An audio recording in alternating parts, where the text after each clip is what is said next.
Les damos la más cordial bienvenida a la videoconferencia de hoy.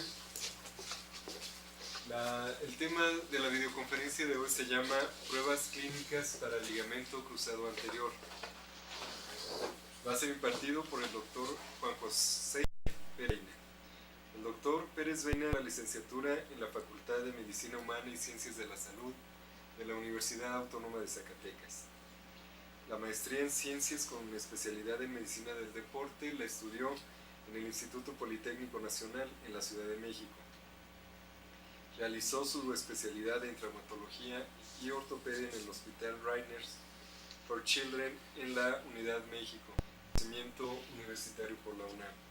Tiene diplomado en artroscopía en el Centro Nacional de Rehabilitación y posgrado en artroscopía y lesiones deportivas en el Instituto Nacional de Rehabilitación, con reconocimiento universitario de la Universidad Nacional Autónoma de México. Actualmente es médico adscrito al Servicio de Traumatología y Ortopedia de ese Hospital General Zacatecas. Le cedo la palabra al doctor Juan José Pérez Beina. Muchas gracias, buenas tardes. Les agradezco el interés por el tema y que nos hayan invitado a impartir algo de lo que hemos aprendido en este tiempo de estudio de la rodilla.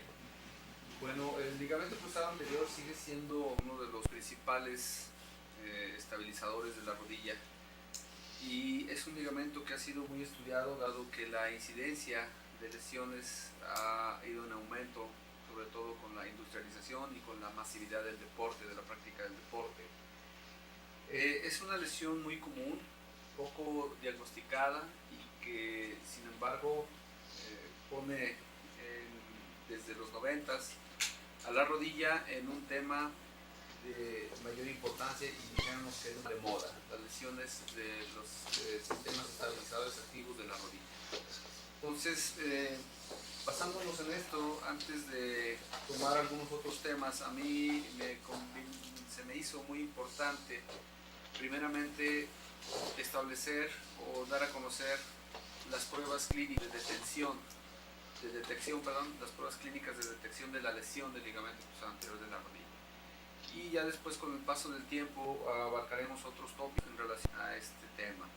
Pero básicamente por hoy es las pruebas clínicas para detectar la lesión del ligamento cruzado anterior, dado que nos hemos dado cuenta que aún inclusive ya compañeros ortopedistas las omiten o no las interpretan clínicamente bien y dan por alto o dejan pasar una gran cantidad de lesiones y que con el transcurso del tiempo los pacientes que son afectados de esta estructura estabilizadora pues manifiestan tempranamente las consecuencias de la inestabilidad generada por la lesión.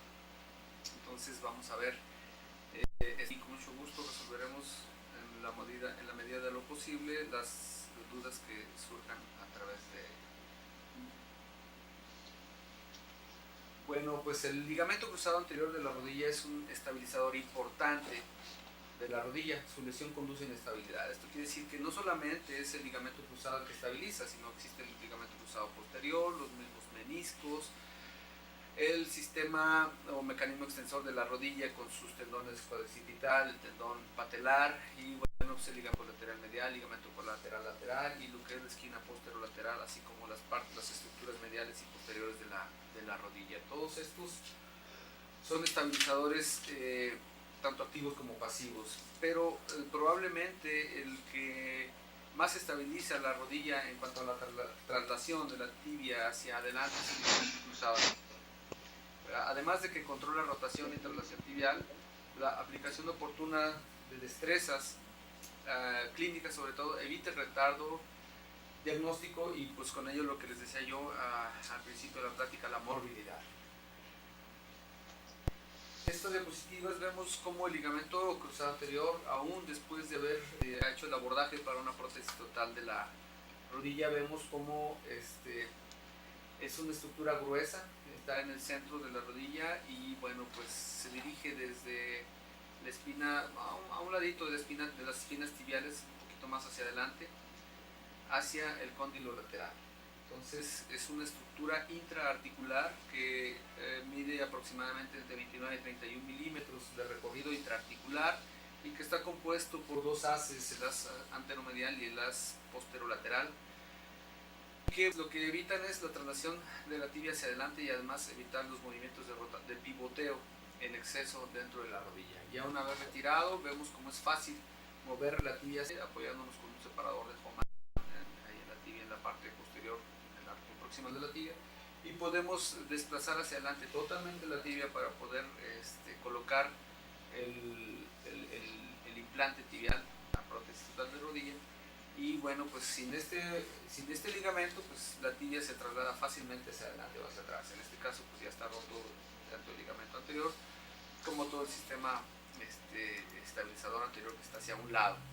Esto es solamente para ejemplificar la capacidad tensil y la capacidad restrictora que tiene el ligamento cruzado anterior en cuanto a la traslación tibial. Pero además del ligamento anterior en la rodilla existen, como yo les decía, otros sistemas estabilizadores. En la diapositiva de la izquierda vemos el ligamento colateral lateral, desde el epicóndilo hacia la cabeza del peroné, pero también están las estructuras capsulares posteriores y lo que les decía, el mecanismo extensor del cuádriceps, además de los meniscos. Y en la derecha es una disección, ya habiendo retirado una gran cantidad de estructuras anatómicas, pero es una gran disección para poder mostrar el tamaño real del ligamento cruzado anterior y su tibia, lo que se conoce con el nombre de footprint o huella de inserción, que llega a ser hasta de 22 o 25 milímetros de extensión. Sin embargo, el grosor del ligamento cruzado anterior oscila entre los 9 y los 12 milímetros de diámetro, y de la inserción proximal en el condilo lateral, en la parte posterior, en lo que se conoce como el over the top para los norteamericanos, en la parte más posterior de la escotadura es en donde se inserta y pues diferentes los dos haces que lo forman, ¿no? El haz anteromedial y el posterolateral. Y hacia la izquierda, dentro de la escotadura, tenemos el ligamento cruzado posterior, que es el otro estabilizador, y que la traslación tibial hacia posterior. Todos estos dos sistemas ligamentarios lo que hacen, pues, estabilizar la rodilla y evitar los movimientos de pivote en exceso, y participan en esta estabilización. Pues ahí están los meniscos, como lo vemos, menisco medial, menisco lateral. Esto es parte de la importancia biomecánica del ligamento cruzado anterior, y su integridad asegura una rodilla estable que nos permite realizar actividades diarias, actividades deportivas, inclusive laborales. Entonces la rodilla, pues, como vimos, es una articulación compleja y esencial para la vida del humano, y está diseñada para rendimientos rápidos, tanto en flexión, extensión, cambios de dirección, saltos, hincarse, desplazarse a un lado o hacia el otro, en fin. Y puede lesionarse en actividades cotidianas, durante la práctica de actividades deportivas, que para nosotros son un buen surtidor de pacientes, sobre todo el deporte amateur. El deporte profesional, ya con las destrezas y las cualidades físicas desarrolladas de fuerza, velocidad, resistencia, ritmo, acoplamiento. En fin, los deportes profesionales surten poco de pacientes a los consultorios. Sin embargo, la práctica amateur, que todavía no tiene las destrezas suficientes, nos surte bastante cantidad de deportistas lesionados. Además, las actividades industriales, sobre todo las de carga, y bueno, pues los accidentes. Aunque hemos ido mejorando en cuanto a la prevención de lesiones por accidente, hemos estado masificando el deporte, pero pues el deporte, sobre todo la materia, es el que más nos surte, como les decía yo, de pacientes con lesiones del ligamento cruzado anterior. Para realizar las pruebas clínicas del ligamento cruzado anterior es necesario, como en todo padecimiento, hacer un buen interrogatorio, realizar inspección, palpación, hacer pruebas de movilidad y algunas pruebas específicas, que son las que fundamentalmente vamos a tratar. Entonces, A veces en el campo de juego o en la actividad industrial o en el área de accidentes no es posible realizar todo esto. Esto ya lo podemos realizar sobre todo en las áreas de urgencia o en las áreas de revisión clínica.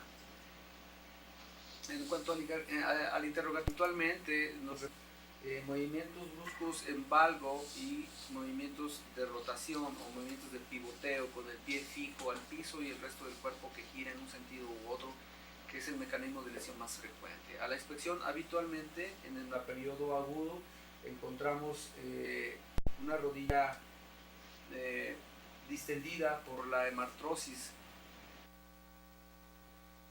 a la lesión vascular, dado que el ligamento cruzado anterior es un ligamento muy vascularizado, deja escapar bastante cantidad de sangre al interior de la rodilla y observamos una rodilla muy ocupada, sobre todo o básicamente por sangre. La palpación es bastante dolorosa, no puede realizar tan fácil maniobras de flexión y extensión de la rodilla por la extensión capsular y que, bueno, al hacer flexión se extiende más y genera bastante dolor. La movilidad se encuentra limitada en las fases tardías. En las fases iniciales todavía el atleta refiere buena movilidad, pero conforme va pasando las horas la movilidad se restringe por la hemartrosis. Y bueno, las pruebas específicas en agudo son algo difíciles de realizar, sobre todo por el dolor. Sin embargo, después de haber realizado el drenaje de la artrosis y de haber permitido el paso de algunos días, es más fácil realizar las pruebas específicas para lesión del ligamento cruzado anterior.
Micrófono abierto, no sé si sea la sede de Nayarit.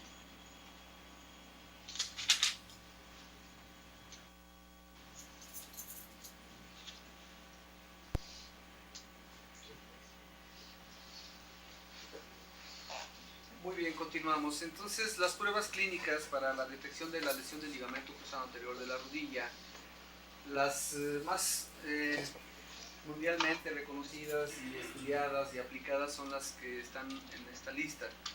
Iniciamos con la prueba de Lachman, después con el pivot shift, la prueba de cajón anterior, la prueba instrumentada de KT-1000, otra prueba instrumentada como es el aparato Telos, la rolimetría con el rolímetro de la marca Aircast y una prueba de saltos. Con estas, utilizando la mayoría, pues obviamente podemos asegurar un buen diagnóstico. Sin embargo, no todos tenemos la posibilidad de poseer instrumentos.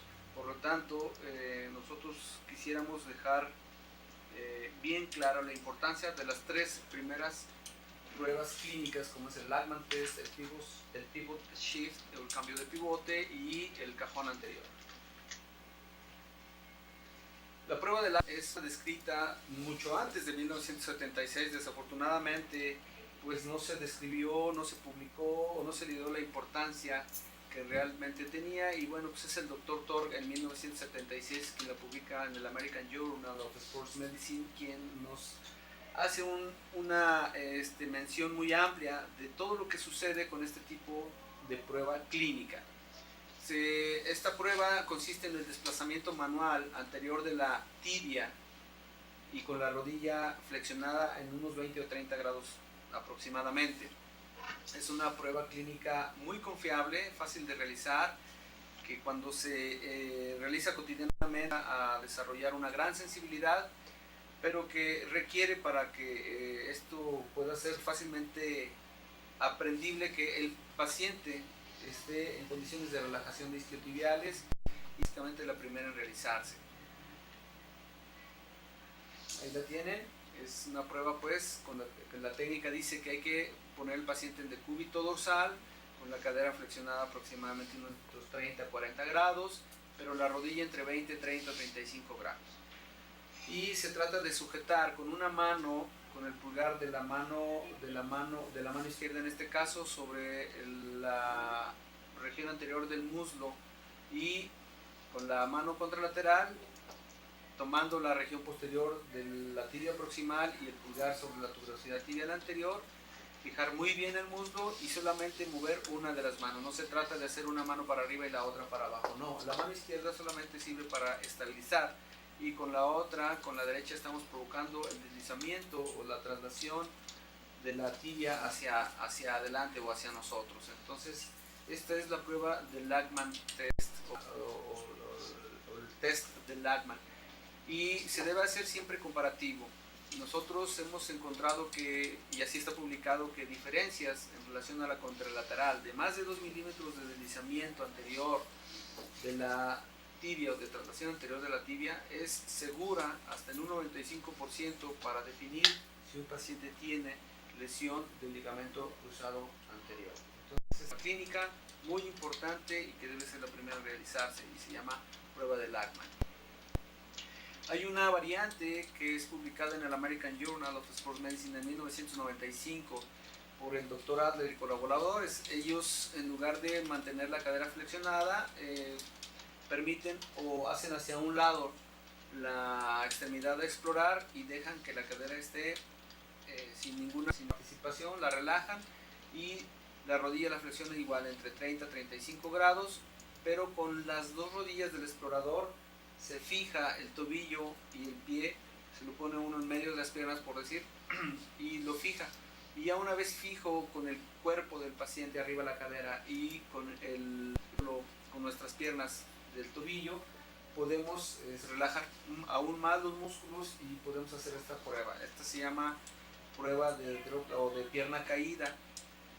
Y pues también es bastante sencilla de realizar. Consiste en lo mismo, en estabilizar con una mano el extremo distal del fémur y con la otra mano se toma el extremo proximal de la tibia con el pulgar en la tuberosidad tibial anterior y haciendo un movimiento de traslación, llevando la tibia lo más adelante que se pueda para poder nosotros definir si es una prueba positiva o negativa. Igual, diferencias en relación a la contralateral de más de 2 milímetros, subjetividad. Entonces, un aumento comparativo de traslación anterior lo consideramos como positivo, pero hay una clasificación de esto. Esta clasificación la gradúa del 0 al 3. Por ejemplo, el valor 0 lo interpretamos como una prueba negativa, es decir, cuando es menos de 2 milímetros. El valor 1 más es cuando la traslación es entre 0 y 5 milímetros, pero sentimos un tope y eso habitualmente habla de una lesión parcial de uno de los dos haces del ligamento cruzado anterior. Valores de 2 más, es decir, cuando la traslación es entre 5 y 10 milímetros, pero sin tope, no se siente la restricción, sino que se siente más o menos un tope suavecito. Eso habla de que ya existe una lesión prácticamente completa. Y el valor 3 más, es decir, traslaciones de más de 10 milímetros y nos hablan de lesiones completas y probablemente asociada a alguna otra lesión del sistema estabilizador. Entonces la prueba de Lachman tiene estos cuatro niveles de clasificación. Es una prueba clínica pues con curva de aprendizaje, no es tan sencillo, se necesita un poquito de experiencia, estarla haciendo continuamente para poder obtener seguridad en el diagnóstico. Es una prueba, la prueba es positiva si el tope a la traslación tibial es suave, debe ser siempre comparativo y la prueba debe ser normalmente negativa o en uno más. Existen algunas publicaciones que han hecho algunos investigadores sobre la especificidad y la sensibilidad de esta prueba. La mayoría le dan confiabilidades hasta arriba del 80% y así están los archivos de medicina física y rehabilitación del 2003 en donde se hicieron un metaanálisis de una serie de publicaciones en relación a las pruebas clínicas y entre ellas el Lachman test, y entonces le dan un valor muy alto. Y bueno, este valor es todavía aún más de más confiabilidad cuando el paciente está bajo sedación, cuando está relajado.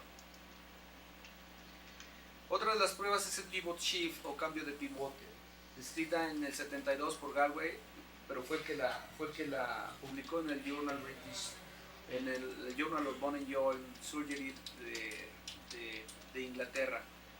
Pero igual, estas pruebas, según el doctor Sanchís de España, ya habían sido publicadas desde hace bastante tiempo, pero probablemente no se dio la difusión en su momento. Después vino ese periodo larguísimo de la Segunda Guerra Mundial, en donde, Primera y Segunda Guerra Mundial, en donde pues todo se atrasó o todo se perdió. Y bueno, pues fueron nuevamente rescatadas y publicadas por estos doctores, ¿no? Entonces el pivot shift es una prueba también ya antigua, pero finalmente se le atribuye al doctor Galway en 1972 cuando la publica en el Journal. Es un indicador clínico de inestabilidad dinámica de la rodilla. Esta prueba consiste en la subluxación anterior del platillo tibial lateral con el cóndilo femoral, pero y la espontánea y súbita reducción. Cuando uno va flexionando las rodillas se percibe cómo se reduce esa subluxación generada por la inestabilidad secundaria a la lesión del ligamento cruzado. Es una prueba difícil, pero reproduce los síntomas del paciente. Los síntomas del paciente son que les dice: se me va la rodilla cuando yo brinco, se me va la rodilla cuando hago un cambio de dirección o cuando hago un pivoteo. Y nosotros podemos reproducir esos síntomas realizando la prueba del pivot. Esta es una de las publicaciones que aparecen en el Clinical Orthopedic and Related Research en 2005, en donde el Dr. Luz gráficamente cómo la meseta tibial o el platillo tibial proximal se subluxa en relación al cóndilo femoral lateral. Y bueno, pues la prueba consiste en eso, en poner la rodilla en discreta extensión o prácticamente en extensión, darle una acción externa a la pierna y colocar la mano contralateral del explorador sobre la cabeza del peroné e ir haciendo flexión poco a poco. Entonces hay un momento, como en los 30 o 30 grados de flexión, en donde la subluxación se reduce y nosotros podemos escuchar un sonido o un clunk o un clic de acuerdo a la severidad de la lesión. Entonces el pivot shift consiste en eso, en poner la rodilla en extensión y llevarla poco a poco a la flexión. Tiene que estar el paciente muy relajado. A mí se me han escapado algunos pacientes con lesión de cruzado que no se relajan bien y no puede uno hacer tan fácil esta prueba hasta que están sedados. La puede uno hacer. Pero cuando el paciente está totalmente relajado y coopera, es una prueba bastante fácil de hacer, que consiste solamente en extender la rodilla, dar rotación externa a la pierna, apoyarse sobre la cabeza del peroné aproximadamente e ir flexionando paulatinamente la rodilla hasta que se perciba cómo se reduce la subluxación. Es una prueba también bastante confiable. Y bueno, tan segura y tan confiable es que los norteamericanos ya la han estado instrumentando, ya ponen una serie de electrodos en la rodilla del paciente con la lesión y bueno, pues se mide la velocidad y la cantidad de desplazamiento, ¿verdad? Esto aparece en el American Journal of Sports Medicine del 2007, en el 2007, en donde bueno, pues ya esta prueba la han estado instrumentando para darle mayor validez. El valor, la clasificación para darle valor a esta prueba dice que el valor 0 es una prueba negativa, el 1 más es un pequeño deslizamiento, es cuando existen lesiones parciales, el 2 más cuando escuchamos un clunk, que la rodilla pivotea, vemos cómo se mueve prácticamente, que gira sobre el extremo distal del fémur, y bueno, pues el valor 3 más pues es una prueba ya muy confiable, es cuando el paciente coopera bastante bien para explorarlo y pues eso nos da la seguridad diagnóstica. Igual, en los archivos de medicina física del 2003 existen pruebas de los investigadores que han estado haciendo, han estado midiendo la confiabilidad de este tipo de pruebas y la mayoría de ellos están arriba del 90%. Otra de las pruebas clínicas es la prueba de cajón anterior, que esta es probablemente la que tiene más tiempo en la literatura publicada como tal, ¿verdad? La describen desde 1879 el doctor Paul Seguin, y que consiste en provocar una traslación tibial anterior y que se mide también en diferentes grados. La prueba de cajón anterior consiste en colocar al paciente en decúbito, igual que flexión de la cadera 40 a 45 grados y la rodilla entre 70 y 90. El explorador se sienta sobre el tobillo y el pie del paciente a explorar y coloca sus 2 pulgares sobre la tuberosidad tibial anterior y el resto de los sobre la apsis proximal de la tibia. Y en ese momento, previa relajación de isquiotibiales, se hace tracción hacia el explorador con las 2 manos del explorador y se mide qué tanto se traslada la tibia sobre el fémur. Es tal vez una de las pruebas más antiguas y que todos en la escuela, ¿no? La prueba de cajón anterior para lesión del cruzado anterior, y también existe la prueba de cajón posterior para la detección de lesiones del ligamento cruzado posterior, que aunque es rara, también existe y también es bastante incapacitante. E igual, ¿no? Pues la confiabilidad y la seguridad diagnóstica pues está perfectamente documentada, sobre todo en este estudio grande que hicieron los autores de este artículo en abril de 2003, en donde hicieron el metaanálisis de todas estas pruebas publicadas en los diferentes artículos de los diferentes journals. Bien, eso es en cuanto a las pruebas clínicas que básicamente nosotros debemos aprender a hacer y debemos enseñar: el Lachman, el pivot y la prueba de cajón. Una de las pruebas instrumentales en la actualidad existe ya como un parámetro de medición en la mayoría de los artículos que hablan sobre el ligamento cruzado anterior, es la prueba de KT-1000, y que, bueno, recientemente acabo de darme cuenta, en un caso muy reciente, hace 2 semanas, sobre el KT-2000, la utilización, pero el KT-2000 que ya se puede esterilizar y que se puede meter a quirófano para hacer las pruebas ya totalmente esterilizado.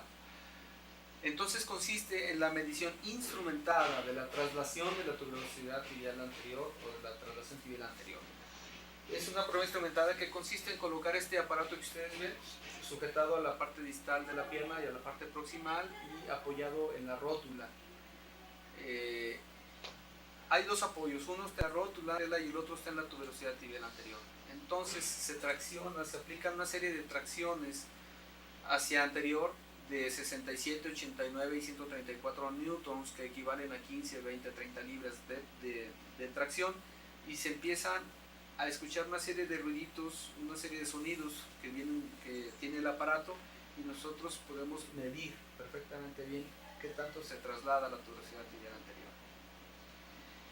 Siempre se debe hacer comparativa con la contralateral, y nos dice esta prueba ha demostrado que más o menos no debe existir más de 2 milímetros de diferencia lado a lado. Cuando es menos de 2 milímetros de diferencia lado a lado, hablamos de una rodilla normal, pero cuando es mayor de 2 milímetros ya estamos empezando a sospechar en la lesión del ligamento. Y bueno, pues con el KT-1000 nosotros lo que hacemos es cuantificar la prueba del Lachman.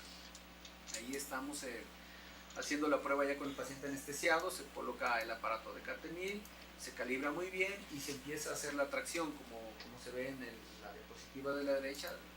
Se empieza a hacer la tracción, se desliza la tibia hacia adelante y se puede cuantificar. Es la prueba de KT-1000. Otro de los instrumentos ideados por los alemanes para medir, pero desde el punto de vista radiográfico, la traslación al anterior, es la prueba de Telos, que es igual una prueba clínica instrumentada para la laxitud, y se trata de tomar radiografías del paciente, que se le coloca este aparato. Miren, en la izquierda vemos cómo tiene un tope en el muslo y un tope en la región anterior de la pierna, y por decir así, un empujador a nivel del hueco popliteo, y en ese momento se toman las radiografías. Se aplican 66.7 newtons de fuerza en dirección anterior o posterior para medir con la rodilla en extensión qué tanto se traslada la tibia en relación al fémur. Se toman las radiografías y bueno, pues se hacen las mediciones. Aquí tenemos las referencias, cómo se traslada en el caso. Toda la tibia se traslada hacia atrás. Esto nos habla pues de una lesión del ligamento cruzado posterior. Pero este es el aparato Telos, difícil de conseguir. En México yo no sé más de 2 lugares, en el Hospital Metropolitano y el Hospital Inglés, y bueno, pues en el Instituto Ortopédico del Sur de California, ahí lo tienen como un instrumento de medición rutinaria para los pacientes con lesiones de rodilla.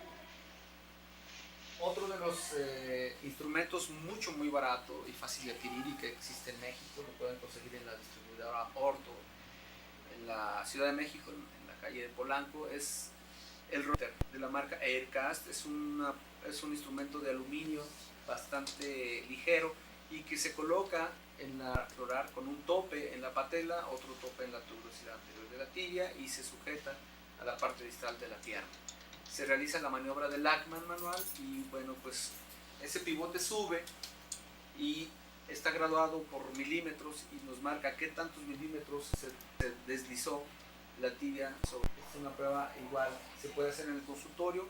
Este Rollimiter cuesta aproximadamente $340, $350, y también se puede esterilizar. Como es de aluminio, se puede esterilizar y ustedes lo pueden meter a quirófano para hacerlas de rolimetría ya prequirúrgica y postquirúrgica después de haber hecho la reconstrucción. Otra de las pruebas pues es esta prueba de consultorio, bastante sencilla, que es una prueba de saltos.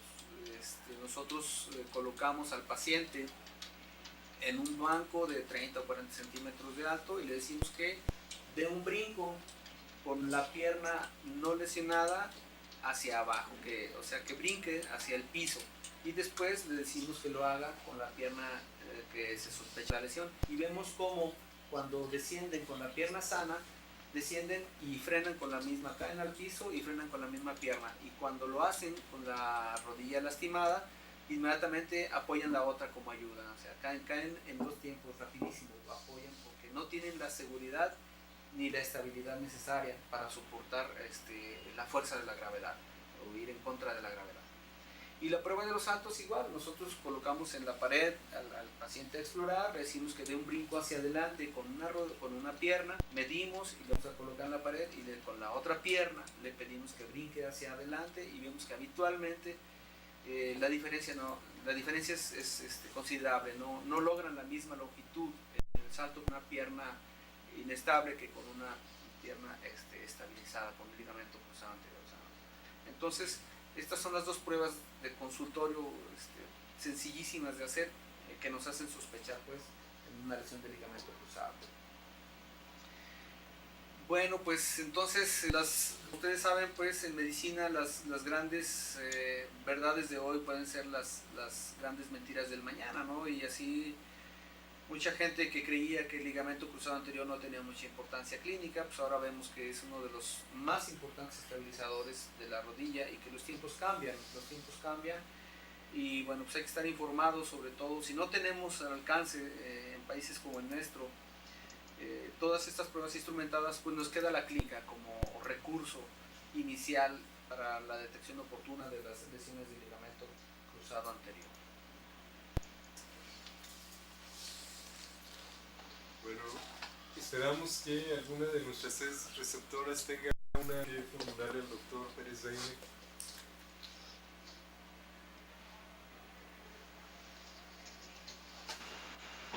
De aquí de Cenetec tenemos una pregunta. Acerca del Rollimiter que mencionó, doctor, ¿ese lo puede hacer el paciente en su casa o tiene que ser en una unidad hospitalaria? ¿Y cuánto tiempo sería la rehabilitación? Bueno, el Rollimiter es un instrumento muy ligero de aluminio que pues, se debe hacer en el consultorio, pues en la casa del paciente no lo necesita, más bien lo necesitamos los médicos en el consultorio para la revisión de los pacientes que tengan sospecha de lesión o que tengan inestabilidad. Es una prueba bastante sencilla, y como les decía yo, en la distribuidora Orto SRL-DCB, que está ubicada en la calle de Horacio, no recuerdo el número ahora, en Polanco, México, lo pueden encontrar porque es el distribuidor exclusivo de la marca Aircast para México. En cuanto a la otra pregunta de la rehabilitación, bueno, pues ahorita de moda andan dos tipos de injerto para hacer la reconstrucción del ligamento cruzado anterior. El COD está siendo el HTH, o sea, el hueso tendón hueso.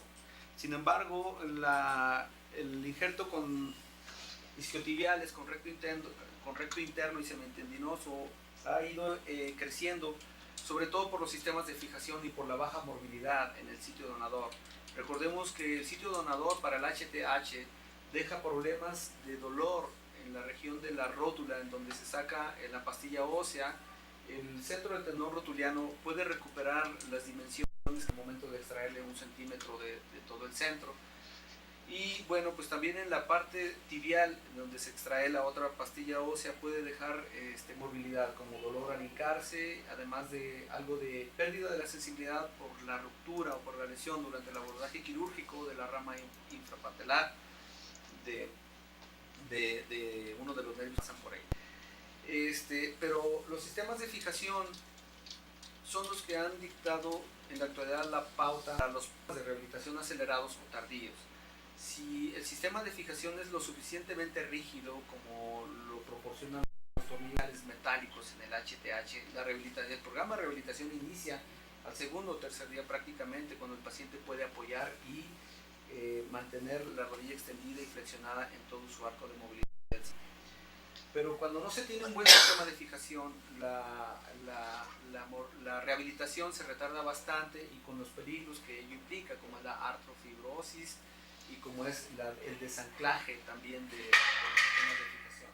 En cuanto al recto interno y semitendinoso, es mórbido, pero los sistemas de fijación se han ido perfeccionando con el tiempo. Por ejemplo, a mí me tocó la temporada del endoboton, el rigid fix tibia, el endoboton a fémur, y actualmente está el transfix, e inclusive el injerto con isquiotibiales fijado con tornillos interferenciales de ácido poliláctico o materiales bioabsorbibles. Eso facilita los programas de rehabilitación agresiva, rehabilitación tempranos. Cuando no se tienen los buenos sistemas de fijación, es muy impredecible cuánto puede durar un programa de rehabilitación.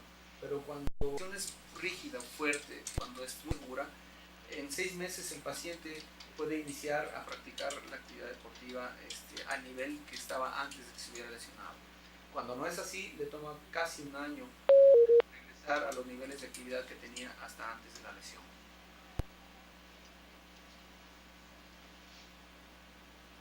¿Alguna otra pregunta de nuestras sedes receptoras?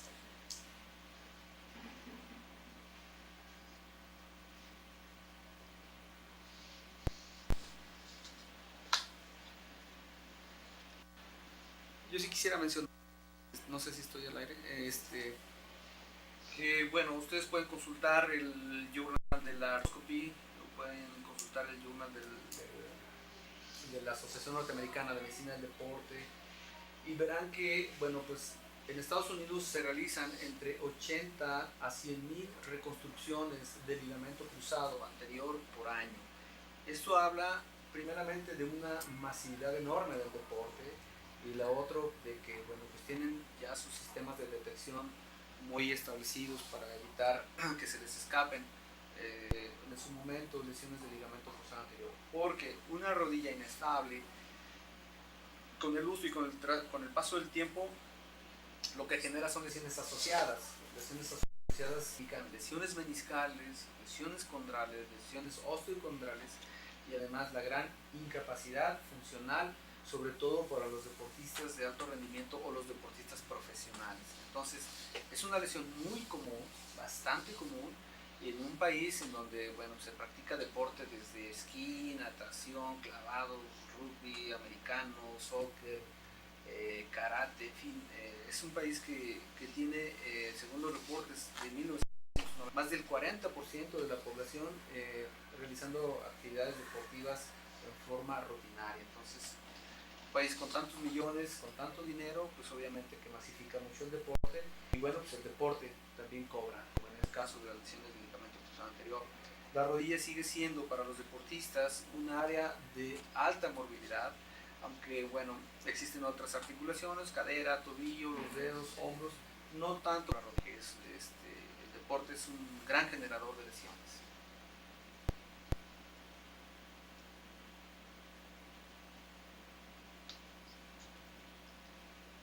Sí.